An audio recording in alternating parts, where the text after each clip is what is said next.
Aujourd'hui, on va voir le kanji de la source. C'est sûr? Mais non, regarde, on a vu celui-là. Ça n'a rien à voir.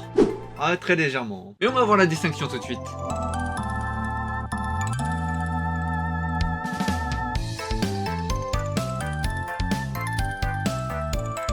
Petit à petit, on commence à voir le bout des clés courantes. Alors là, aujourd'hui, on va en voir qu'une seule, mais pas des moindres. Il s'agit de la clé du fil court. Et pour cela, on va voir ici un pictogramme de bobine de fil. Mais pourquoi court alors? Car on va tout de suite voir le caractère fil qui est composé de cette clé avec un petit plus. On pourra donc facilement le considérer comme étant le fil long par comparaison. Dans l'histoire, on se servira régulièrement du fil court comme élément gaguesque pour dire qu'il sert pas forcément à grand chose. Et donc enchaînons tout de suite sur notre premier caractère, celui du fil. Et j'aimerais que vous appréciez toute l'ironie de ce caractère. Il s'agit là du fil long, et on lui ajoute la clé petit. On considérera donc que le petit est là pour parler de son épaisseur, c'est un fil fin. Ironiquement, c'était peut-être la meilleure clé à mettre pour allonger notre caractère. Le caractère finir, et on a pour cela le fil et l'hiver.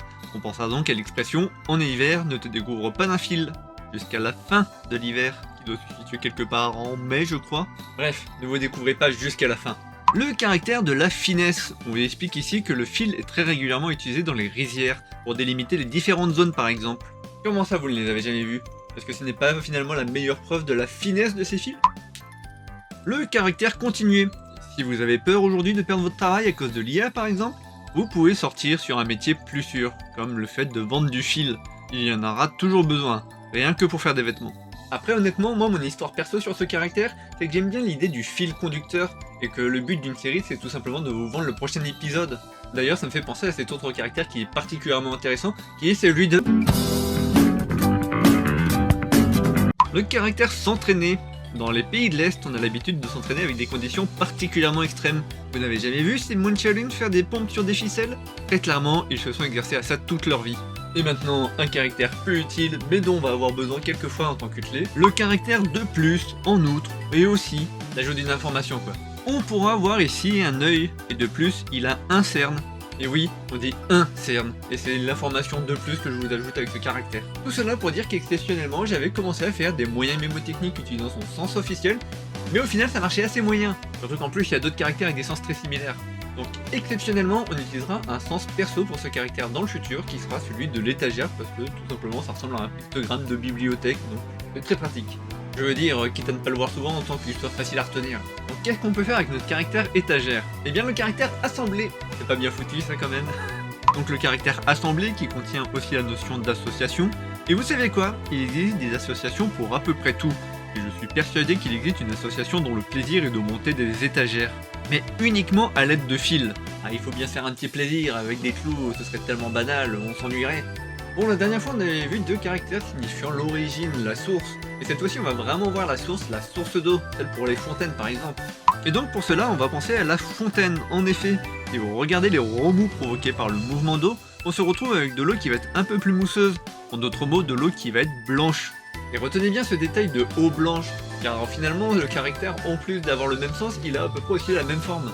Le caractère de la ligne, de la voie, de la piste. Et j'espère que vous ne teniez pas trop à cette fontaine, car on va la raser pour installer à la place une piste de ski que l'on va baliser grâce à de longs fils.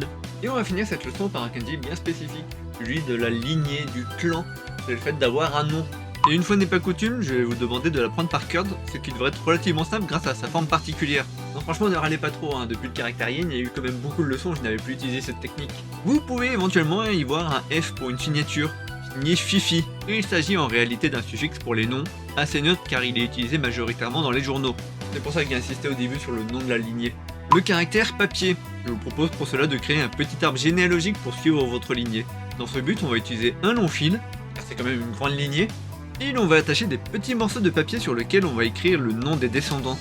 Bon, pour simplifier, on n'utilisera qu'un seul fil et on prendra que le côté maternel ou que paternel à chaque fois. Et pour finir, le caractère bas, et on va introduire ici un petit concept.